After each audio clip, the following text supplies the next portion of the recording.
Fala galera, beleza? E aí, tudo bem com vocês?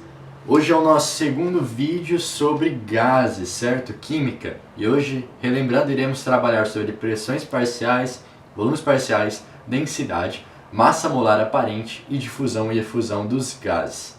Então, vamos nessa. Bom, o primeiro conceito que a gente já traz aqui, que vai auxiliar no desenvolvimento do estudo, e lembrando, sempre tenha em mente a equação geral dos gases, a equação de Clapeyron, a teoria cinética dos gases que foi trabalhado na aula anterior, certo? Porque vai ser importante para o desenvolvimento aqui. Então tá, o que seria uma mistura gasosa, né? O próprio nome já diz, uma mistura de gases em um recipiente, por exemplo, certo? E essa mistura é homogênea, né? Uma solução homogênea, pela grande difusibilidade, lembrando que os átomos, as moléculas de um gás tendem a se manter bem afastados entre si, então isso facilita para que os outros gases caminhem entre essas moléculas, entendeu? Então, essa grande difusão dos gases que faz com que a mistura seja homogênea, beleza?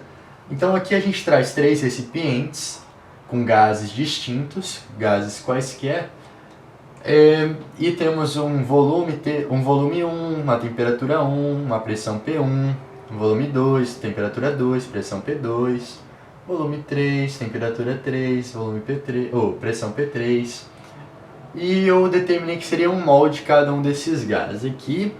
E eu vou lá e pego todos esses gases e coloco em um único recipiente, de volume VF, temperatura TF, pressão PF.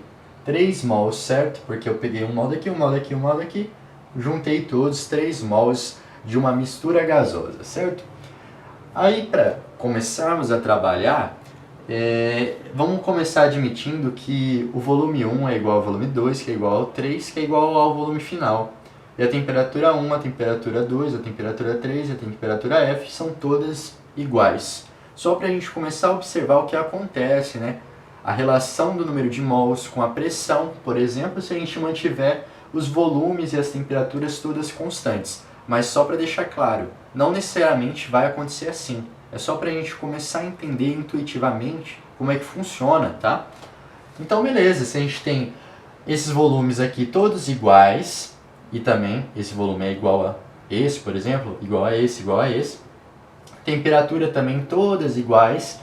Se você já é aquele cara sagaz da malemolência, você já percebeu que a pressão P1, a pressão P2 e a pressão P3 são todas iguais, já que se o volume entre esses 3 gases aqui é igual e a temperatura também é igual e eu tenho 1 mol desses gases, né, por mais que sejam diferentes, eu vou ter a mesma pressão. Lembrando da aula passada, né, minha gente, que, por exemplo, se eu tenho 1 mol de qualquer gás, se ele ocupa um volume específico e uma temperatura específica, ele sempre vai ter aquela pressão, entendeu?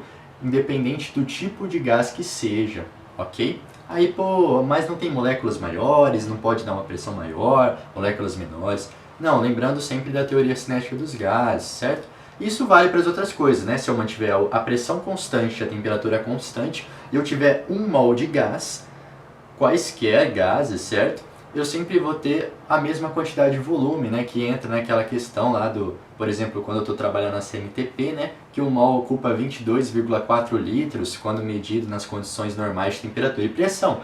Beleza, então vamos lá. Então a pressão P1, P2 e P3 são iguais. Muito bem.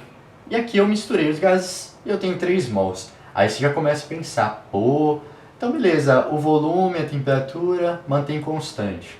E a pressão? O que acontece? Olha, você começa a observar o seguinte, se eu mantenho o volume e a temperatura constante, e aqui nessas pressões P1, P2 e P3 eu tenho uma pressão relativa a 1 mol de gás, porque lembrando que quem faz a pressão é o gás, né? Os choques com a parede do recipiente, certo? Então se agora eu tenho 3 mols, intuitivamente você deve pensar, poxa, então provavelmente eu vou ter 3 vezes a pressão 1, ou a pressão 2, ou a pressão 3, já que elas são iguais. Então a pressão final vai ser 3 vezes a pressão 1, por exemplo, ou a pressão 2 ou a pressão 3. E é justamente isso, se a gente observar no cálculo, lá da equação de Clapeyron, a gente observa isso. certo?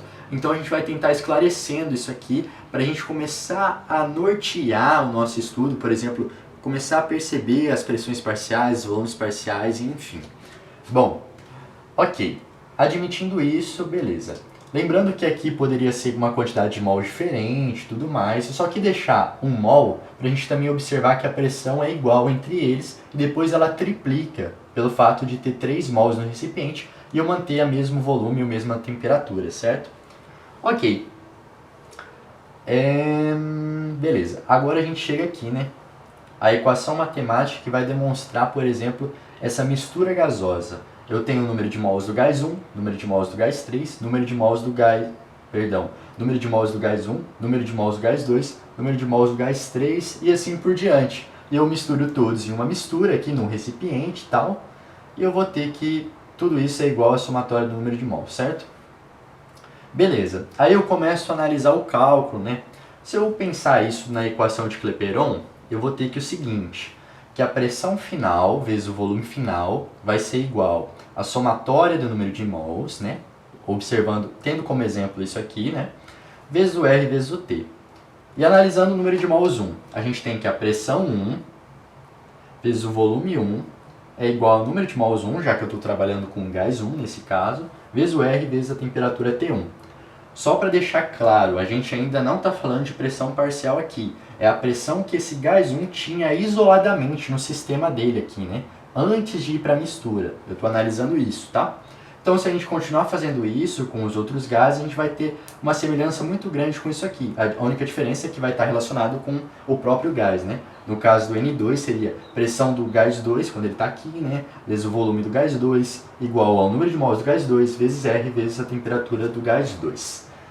E a gente chega numa forma muito importante que traz um negócio bem bacana pra gente, que vai começar a exemplificar uns negócios e mostrar que o estudo faz sentido e não é só uma simples quantidade de fórmulas assim e pronto, acabou. O que a gente chega aqui? Se a gente isolar o número de mols, a gente vai ter que pressão vezes volume, no caso do número de mols do gás que eu estou trabalhando, sobre R vezes T1, certo? Se eu passar aqui para cá, dividindo, eu vou ter que, então, o número de mols vai cair nisso aqui, e tem o Rzinho aqui, certo? Só que você concorda comigo que todos vão ter o R, inclusive esse aqui, ó. Todos vão ter o R, então eu consigo dividir, eu consigo cancelar, né, os R's, por isso que eu não coloquei aqui. Aí a gente acha uma relação muito interessante, que a pressão 1 vezes o volume 1 sobre a temperatura T1, mais a pressão 2 vezes o volume 2 sobre a temperatura T2, e assim por diante, vai somando, vai ser igual a pressão vezes volume sobre a temperatura. E aí, pô, você deve se perguntar, nossa, Gabriel, tá, eu posso até ter entendido nas fórmulas, tal, no arranjo matemático ali, mas, pô, isso não entra na minha cabeça, porque necessariamente é assim, né?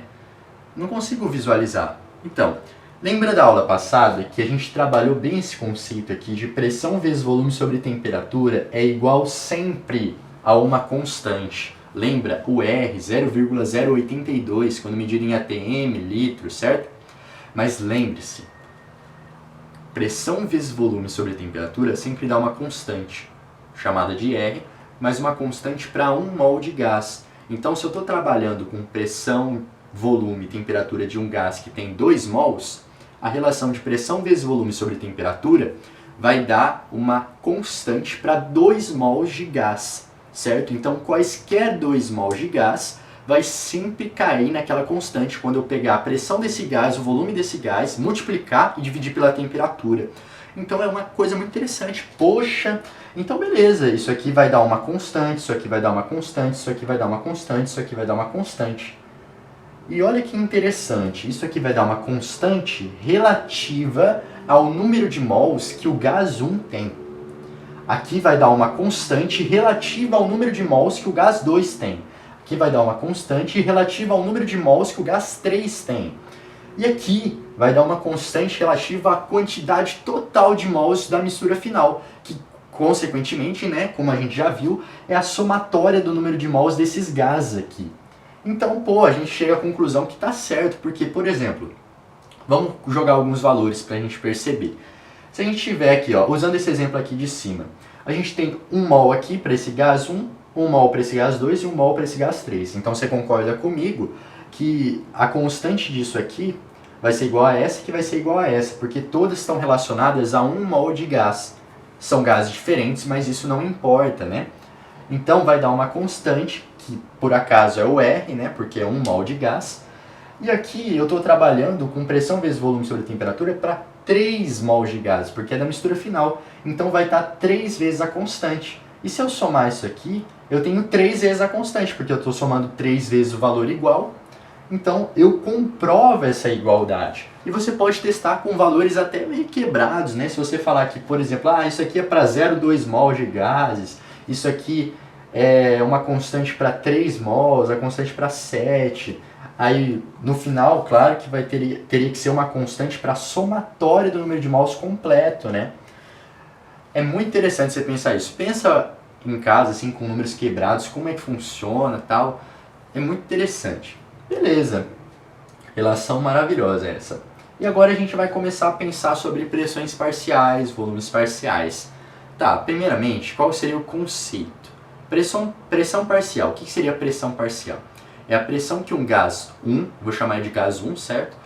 Tem na mistura final, quando submetido ao volume e à temperatura dessa mistura final. E aí tem um conceitinho que fala assim, é como se fosse a pressão que esse gás tem sozinho na mistura final. Beleza? Ok. Aí você fica pensando, poxa, beleza. Tá, eu acho que eu entendi, né? A pressão que o gás 1 tem quando submetido ao volume e à temperatura da mistura final. Mas aí você pode perguntar, pô, não vai ser igual, né? A pressão que ele tem aqui igual aqui? Bom, se você analisar esse caso específico aqui, você vai observar que sim, é igual. Porque eu estou analisando a mesma quantidade de mols, mantendo o mesmo volume, a mesma temperatura entre os 4 recipientes, você vai perceber que a pressão que o gás 1 tem sozinho aqui é a mesma que ele tem aqui. Mas você vai perceber que é diferente a análise, certo? Não é sempre a mesma coisa, que a pressão aqui vai ser igual à pressão parcial do gás 1. Sempre que a gente fala de pressão parcial, lembre-se, é com letra minúscula, certo? E é sempre analisando a mistura final, o recipiente final, ok? Então a gente vai começar a exemplificar essa fórmula aí, como que acontece e tudo mais. Mas agora o volume parcial. O volume parcial é a mesma lógica. O volume parcial de um gás 1, por exemplo, é o volume que esse gás tem quando submetido à pressão e à temperatura da substância final, da mistura final. E aí tem o conceitinho que fala assim, né? Que é como se fosse o volume que esse gás ocupa estando sozinho no recipiente. Mas eu acho que esse conceito é um pouco complicado, porque às vezes pode gerar uma dúvida. Porque, pô, você fala, é o volume que o gás sozinho ocuparia no recipiente? Poxa, mas se você observar assim, você vai falar, ué, mas o gás não tende a ocupar todo o recipiente? Então, um gás sozinho tenderia a ocupar todo o recipiente. Então, todo o volume parcial seria o volume parcial do recipiente. Mas aí tem um porém. Por quê? Lembre-se, você tem que analisar a temperatura e pressão do sistema. Então, aquela quantidade de mols do gás 1 que eu estou analisando o volume parcial, vai determinar esse volume parcial sob as condições de temperatura e pressão do sistema. Porque se você pensar assim, poxa, vamos supor que o sistema é formado por vários gases, certo? E esse gás 1 que eu estou analisando, o volume parcial, ele é uma diminuta parte dessa mistura final. A quantidade de mols desse gás 1 é bem pequena, certo? Aí eu falo que o volume parcial, porque como o conceito diz que é como se fosse o volume que ele ocupa sozinho ali, ele vai ocupar o volume inteiro. Mas aí você tem que lembrar, temperatura e pressão final do sistema. Então eu tenho que procurar esse volume final usando a temperatura final e a pressão final do sistema. Até porque, se esse volume parcial fosse o volume inteiro do recipiente, certamente a temperatura final e a pressão final não seriam a da mistura final, olhando para esse gás, certo? Porque como ele tem uma composição de mols bem baixa, comparada ao sistema por todo, certamente a pressão desse gás, vamos supor, para ficar mais fácil, não seria igual, né, se ele ocupasse todo o volume. Então, é aí que a gente vai trabalhar, mas vai ficar mais claro. Olha, Aqui a gente tem duas leis, tá? Aqui é a lei de Dalton, a lei de Amagat, mas não acho que seja tão relevante você só pensar no nome da lei. É legal você lembrar, né, isso aqui, mas quero que fique intuitivo isso, certo? Que a pressão final do sistema é a somatória das pressões parciais dos gases. Pressão parcial 1 mais pressão parcial 2 mais pressão parcial 3. E o volume parcial, a mesma lógica, somatória dos volumes parciais dos gases. Volume parcial 1 mais volume parcial 2 mais volume parcial 3 e assim por diante, certo? Lembrando que as misturas gasosas podem ser formadas por quantidades variáveis de gás, né? Tipo, não precisa ser necessariamente por 2, necessariamente por 3, por 4, pode ser por quantos você quiser, ok? Beleza. Vamos nessa então.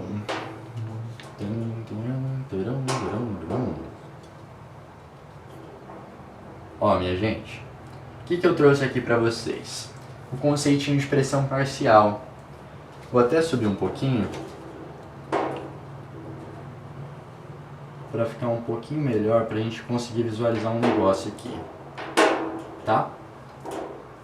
Beleza.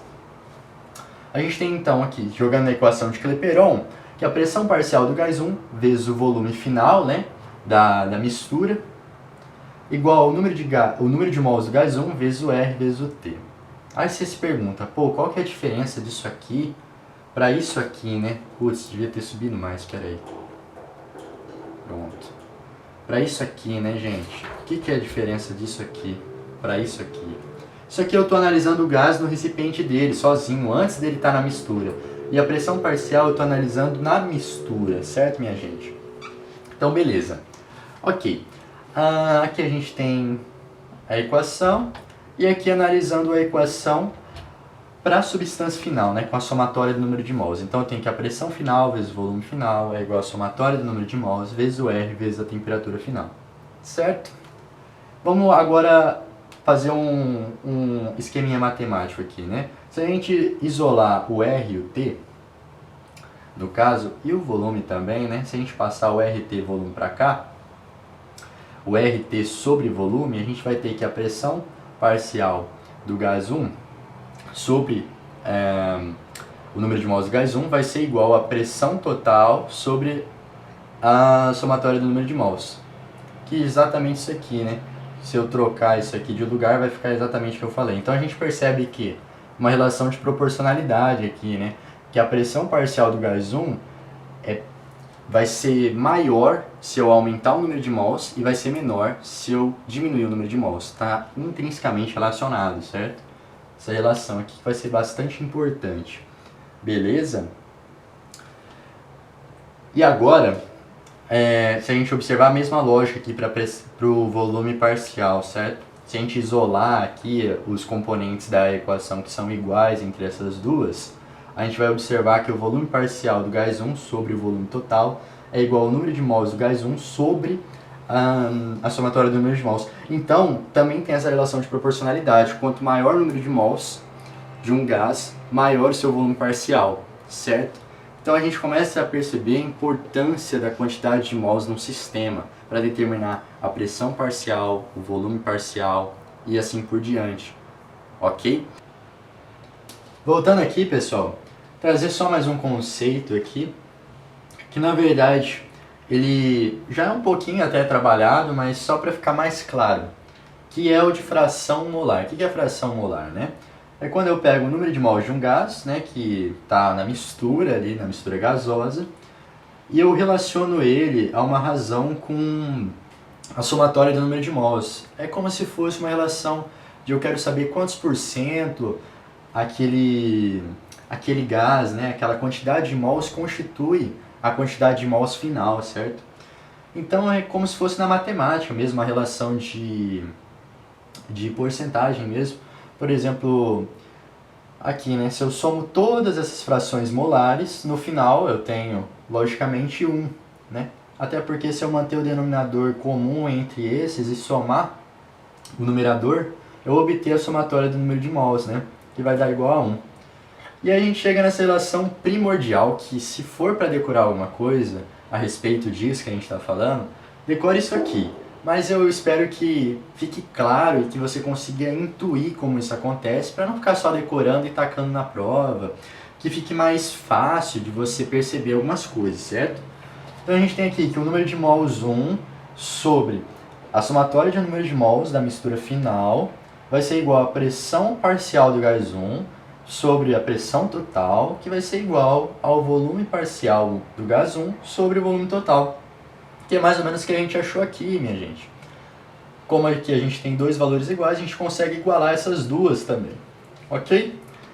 E isso aqui é muito importante. Então a gente percebe essa relação do número de mols para a pressão parcial e para o volume parcial.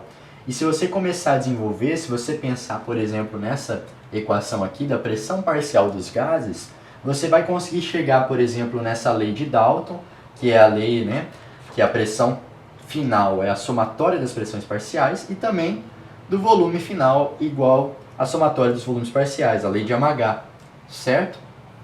Que é só você pensar, você pensa, por exemplo, vamos escrever a fórmula da equação de Clapeyron para todos os gases que compõem a mistura, mas para o volume parcial e para a pressão parcial. Aí você isola algumas variáveis e você pode também trabalhar com a mistura final, né, com a fórmula da mistura final, e você vai chegar exatamente nessa fórmula. Não escrevi aqui porque senão eu já ia prolongar demais, já está prolongando, enfim. Beleza, eu espero que tenha ficado entendido isso aí. Agora, vamos trabalhar sobre massa molar aparente. Olha, isso aqui é um conceito bem tranquilo. Deixa eu até prender aqui em cima para ficar melhor. Um conceito bem tranquilo de massa molar aparente. O que é a massa molar aparente? É a massa molar de uma mistura, né? E por que aparente, né? Porque como a mistura é formada por vários gases, eu não posso falar que é uma massa molar certa, né? Aquela massa da tabela periódica. A gente vai, por isso chama aparente, ok? Vai ser a massa total da mistura final sobre a somatória do número de mols. Então eu vou ter que, mais ou menos, eu tenho essa massa molar aparente, ou seja, quantos gramas eu tenho em 1 mol. Por isso que eu divido pela quantidade de número de mols, né? Quantos gramas eu tenho em mais ou menos 1 mol. Claro que eu vou ter, por exemplo, se eu tenho mais gases na mistura final, a quantidade de gases que eu tenho na mistura final, de um gás 2, de um gás 1, por exemplo, vai influenciar na massa molar. Se eu tenho pouquinho número de mols do gás 1 e muito número de mols do gás 2, a massa molar aparente vai se aproximar da massa molar do gás 2, por exemplo, né? É uma média ponderada, se você for ver. Vamos supor, o ar, né? Ele é formado por 78% de gás nitrogênio, 21% de gás oxigênio e 1% de outras misturas. Você pode considerar alguma mistura, enfim. Você faz uma média ponderada. O que é isso? Se é 78% de gás nitrogênio, eu considero assim, que como se fosse aquela média dos pesos, né? Eu divido por 100 e eu coloco, por exemplo, a massa do nitrogênio, do gás nitrogênio multiplicado por 78, que seria o peso, né? A quantidade em que ele aparece no ar, em 100 mols, por exemplo, é a mesma coisa que isso aqui, na verdade, só que é uma forma diferente de pensar, ok? Beleza. Trabalhando aqui agora com densidade.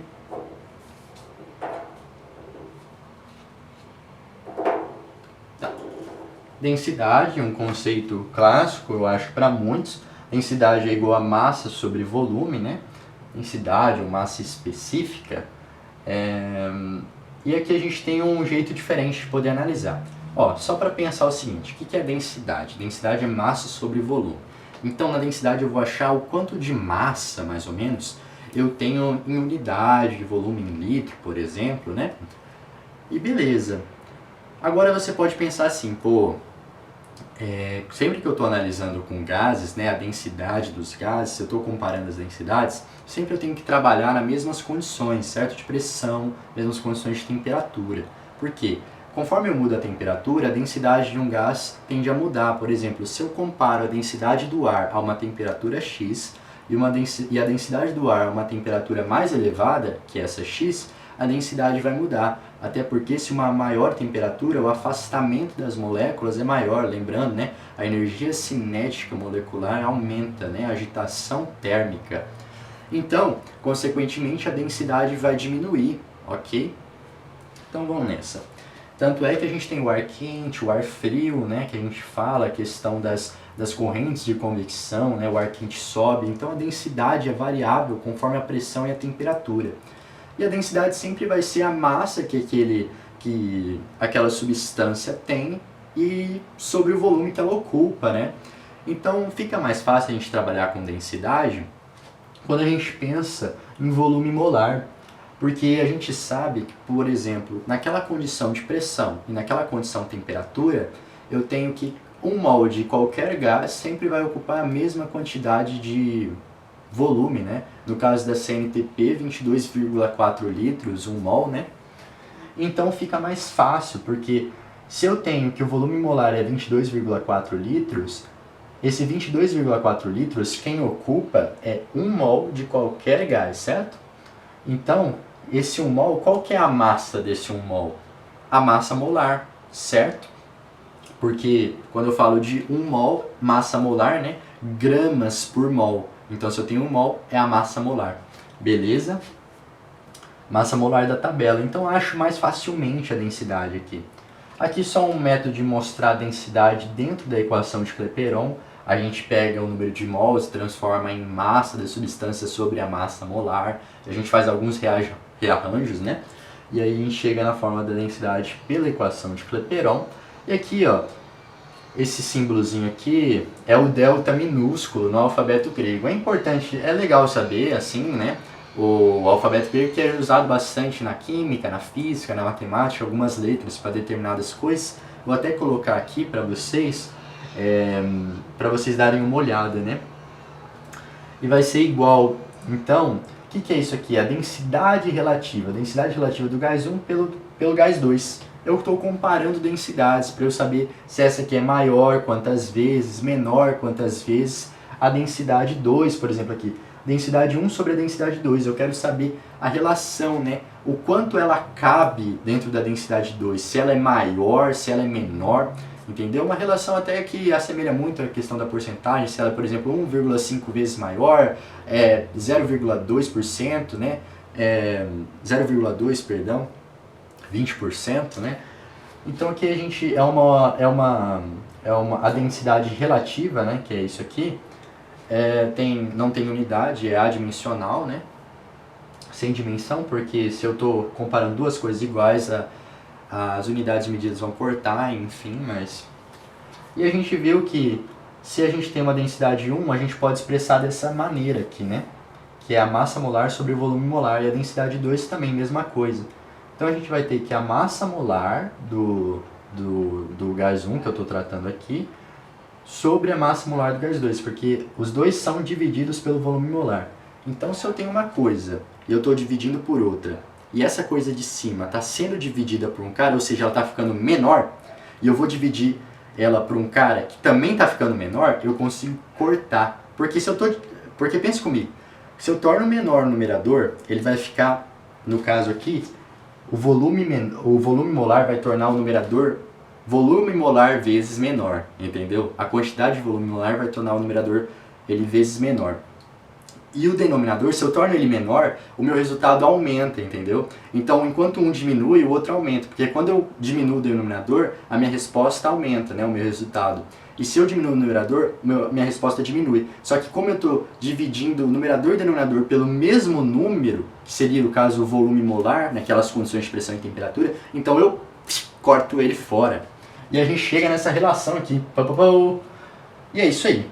E aí, para finalizar, a gente tem a lei de Graham, que é da difusão e efusão dos gases. Mas, pô, Gabriel, o que é difusão e efusão dos gases? Bom, difusão, como a gente já vem trabalhando, é o conceito de difusibilidade de um gás, né?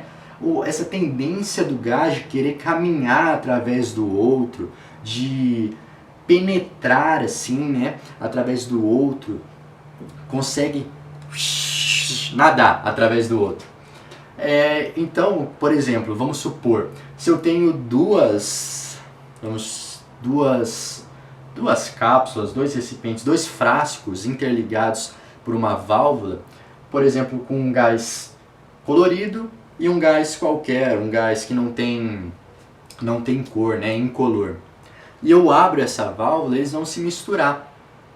O gás incolor vai andar para cá, o gás que tem cor ele vai andar para cá, e você vai ter uma mistura gasosa ali, uma mistura tal, e você é uma mistura homogênea, certo? Você não consegue perceber diferença, tipo, nessa região eu só tenho gás com cor, nessa região eu tenho só gás sem cor. Não, eles se misturam, certo? São, vamos dizer assim, bem miscíveis, até pela questão dessa característica, né, dos gases, dessa questão do espaçamento entre as moléculas e tudo mais, que facilita, e o movimento contínuo e desordenado das gases, né, o movimento sem cessar, né, dos gases. Então ele anda lá e foi. E o que a lei de Graham nos diz, né? Tá, difusão é isso. E efusão é o que, Gabriel? Efusão é um caso particular de fusão, que também tem a ver com esse negócio do gás, ele ter esse movimento desordenado, ele passar assim sobre as coisas. Só que efusão é quando o gás ele vai aos poucos saindo de um recipiente, de uma parede, por um orifício, uma parede porosa. Por exemplo, uma bexiga, né? Uma bexiga de gás hélio.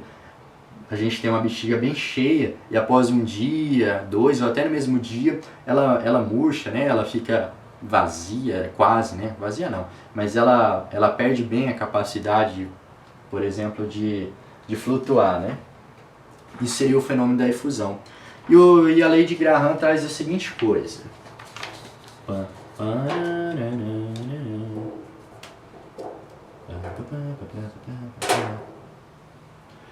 Que a velocidade do gás 1 sobre a velocidade do gás 2 é igual à raiz quadrada da densidade do gás 2 sobre a densidade do gás 1. E essa velocidade é a velocidade de difusão ou de efusão de um gás, certo? E como a gente viu a densidade aqui embaixo, a densidade pode ser mostrada como a massa, né? Como a gente está fazendo uma relação entre densidades, a gente viu que pode ser a massa molar 1 sobre a massa molar 2. Então eu posso representar dessas duas maneiras, certo? Então o que a gente comprova aqui? Que a densidade, por exemplo, que a velocidade de um gás é inversamente proporcional à raiz quadrada da densidade desse gás. Ou seja, quanto menor a densidade, maior a velocidade de efusão, maior a velocidade de fusão e, consequentemente, quanto menor a massa molar desse gás, maior a velocidade de fusão e efusão, ok? Essa é a lei de Graham. Agora, só para fazer um destaque, assim, Gabriel, densidade legal, mas como pode aparecer nas questões? Pode fazer uma comparação, né, das densidades, né? Por exemplo, a densidade do ar, eu tenho um balão A, um balão B. O que faz com que esse balão A fique flutuando ou ele caia, né, no chão? Ele seja mais denso ou menos denso que o ar? Aí sempre lembrar da relação da massa molar, né? Que quem tiver a menor massa molar tem a menor densidade. Quem tem a maior massa molar tem a maior densidade. Já que eles ocupam o mesmo volume, né, o volume molar. Então quem tem mais massa tem mais massa por volume. Ok, é isso. Eu espero que vocês tenham entendido. Qualquer coisa pode deixar nos comentários, qualquer dúvida que eu vou tentar responder com o maior prazer, porque é um pouquinho complicado de entender, mas eu acho que é mais que necessário que você pense um pouquinho sobre isso, porque é bacana, sabe? E não só ficar decorando as formas e tudo mais, porque só decorar as formas pode ficar complicado, pode ficar cansativo, desinteressado, tipo, torna o conteúdo meio que sem interesse. Então, legal pensar essas coisas, essas relações que eu trouxe aqui, essa aqui, ó, principalmente. Faz os seus cálculos assim, fica fazendo umas relações de equações, trocando, vê o que você acha e pensa sobre aquilo intuitivamente, não só olha no cálculo, vê por que aquilo acontece realmente. No caso, por exemplo, disso aqui, que é bem interessante, né? Essa relação aqui que a gente achou. E é isso, minha gente.